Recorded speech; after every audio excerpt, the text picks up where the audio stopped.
ఈ కౌలు రైతులకు సంబంధించి మొన్న రీసెంట్గా కూడా ఒక రిలీజ్ చేశాను మీ అధ్యయనం.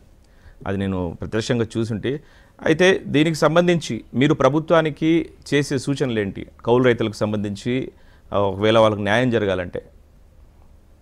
ఇప్పుడు మా అధ్యయనంలో తెలిసినటువంటి అంశాలు ఇప్పుడు ఈ చర్చా వేదికలో పాల్గొన్నటువంటి ముఖ్యులందరికీ మన కొండలతో సహా అందరికీ తెలుసు, మీరు కూడా పరిశీలించుండొచ్చు.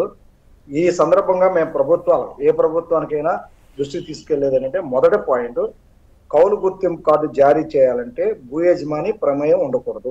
అంటే గ్రామ సభలు నిర్వహించి గ్రామ సభల్లో కౌలు రైతుల నుంచి దరఖాస్తులు సేకరించి వాళ్ళ దరఖాస్తును పరిశీలించి కార్డు ఇచ్చే విధంగా సులభంగా ప్రయత్నం చేయాలి.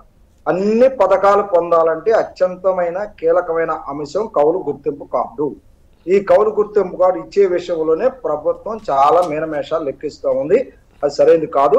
అందుకనే గ్రామ సభలు నిర్వహించి గ్రామ సభల ద్వారానే గుర్తింపు కార్డు ఇచ్చే విధంగా ప్రయత్నం చేయాలి. ఒకటి. రెండోది, ఈ సందర్భంగా ఈ కౌలు రైతులు ఉన్న వాళ్ళంతా ఇందాక నేను చెప్పిన గ్రామీణ పేదలు దాదాపు 70-80% మంది.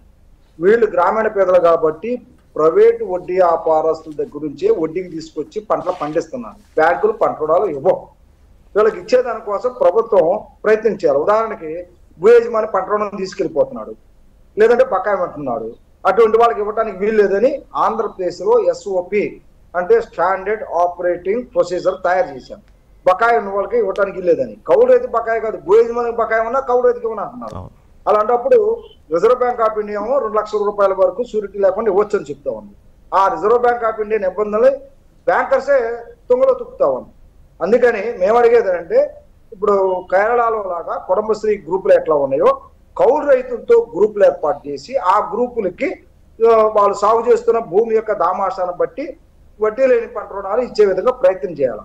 ఏదో డాక్రా మహిళలకు ఇచ్చిన రుణాలే కౌలు రైతులకు ఇచ్చిన రుణాలుగా మార్స్తే సరైనది కాదు. వీళ్ళకి ప్రత్యేకంగా బ్యాంకులే ఒక నిధిని ఏర్పాటు చేసి ఇచ్చే ప్రయత్నం జరగాలి. మూడో అంశం, వీళ్ళందరికీ ఇప్పుడు తెలంగాణ ప్రాంతంలో ఇచ్చిన ఆంధ్ర ప్రాంతంలో ఇచ్చిన పెట్టుబడి సాయం ఎవరికి అందాలి? సాగు చేసే వాళ్ళకి అందాలి. ఇప్పుడు సాగు చేయని వాళ్ళకే ఎక్కువ అందుతుంది. అది ఎవరన్నా తర్వాత భూ యజమాని కావచ్చు, భూస్వామి కావచ్చు, అదేవిధంగా సొంత భూమి కలిగిన వాళ్ళు కూడా కావచ్చు. మేము ఈ సందర్భంగా ఎవరికి వ్యతిరేకం కాదు. ఇక్కడ విషయం ఏంటంటే ప్రభుత్వ పథకము సాగు చేస్తున్నటువంటి కౌలు రైతుకి అందాలి. ఇక్కడ